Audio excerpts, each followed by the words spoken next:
বিসমিল্লাহির রহমানির রহিম। আসসালামু আলাইকুম। আজকে আমি একটা ডালের স্যুপ বানাবো, তো সেটার জন্য একটা প্যান আমি গরম করে নিতেছি। এখানে আমি কিছু সবজি কেটে নিচ্ছি।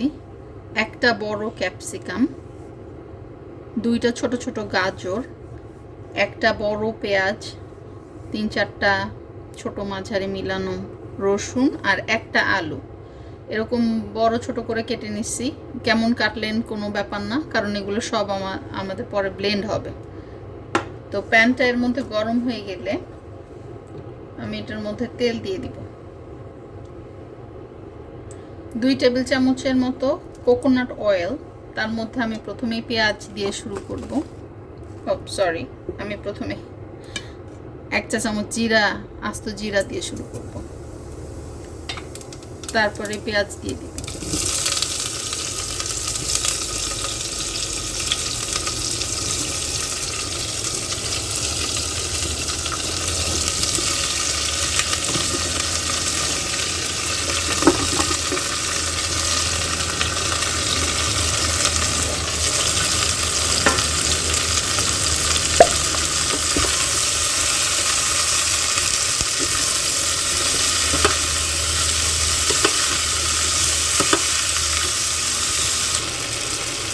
কিছুক্ষণ ভুনা হয়ে গেলে, প্রায় 5-10 মিনিটের মতো আমি ভুনতেছি এটাকে।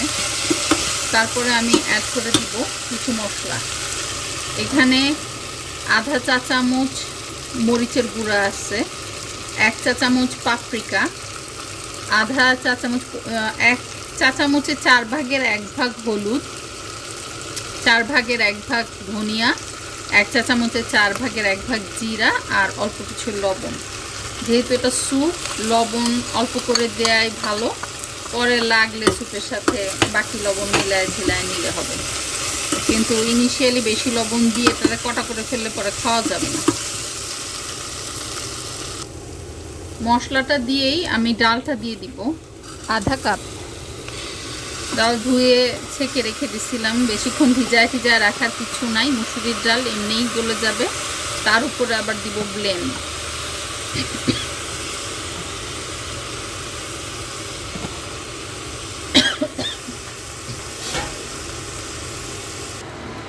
মশলা কষার গন্ধে যখন কাশি টাশি উঠা শুরু করবে, তখন জাল কমায় পানিটা দিয়ে দিবেন। ইচ্ছা মতো পানি দিবেন, কারণ এটা সিদ্ধ হইতে হইতে কতটুকু পানি যাবে, তার মধ্যে ক্রিমিনেস থাকতে হবে স্যুপের মধ্যে। সো ওই হিসাবে অনেকগুলো পানি দিয়ে বসায় দিবেন এবং এটাকে সিদ্ধ হতে দেবেন। সব সবজি সিদ্ধ হয়ে একদম গলা গলা হয়ে যাবে, এমন অবস্থায় যেতে হবে। ঢেকে 2-3 মিনিট রাখার পরে যখন এটাতে বলক চলে আসবে, তখন এটার মধ্যে একটা বড় টমেটো কেটে দিয়ে দিব।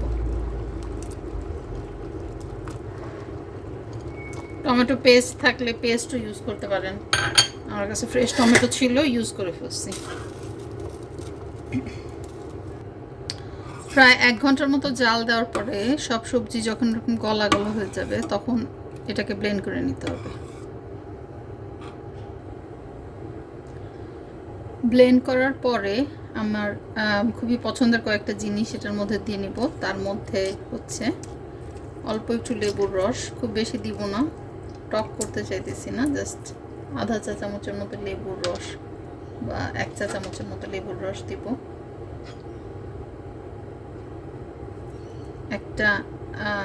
কয়েকটা ধনিয়া পাতার স্টিক কেটে দিয়ে দিব। কনসিস্টেন্সিটা এরকম হয়েছে। ছোটোখাটো 1-2 টুকরা আলু বা গাজর হয়তো দেখা গেলে যাইতে পারে, কোনো সমস্যা নেই। আমাদের সবার দাঁত আছে, চাবায় খায় ফেলতে পারবো। বাট স্যুপের কনসিস্টেন্সি এরকম। আমি যে 1 ঘন্টার মতো জাল করছি, ওই সময় একটু পানি দিছিলাম।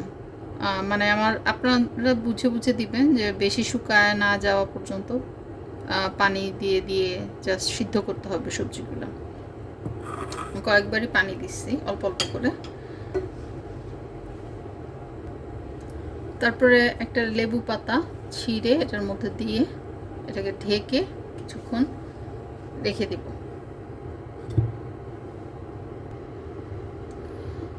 ডালটার উপরে সার্ভ করার জন্য আমি একটু চিলি অয়েল বানিয়ে নিব। চিলি অয়েল কিছুই না, একটু কোকোনাট অয়েলের মধ্যে কিছু চিলি ফ্লেক্স দিয়ে এইটাকে আমি একটু নাড়ায় চাড়ায় পাশের চুলে আমার ডালটা রেখে দিচ্ছিলাম ঢেকে। তো এই চিলি সহ অয়েলটাকে আমি ডালের উপরে and that's it, আমার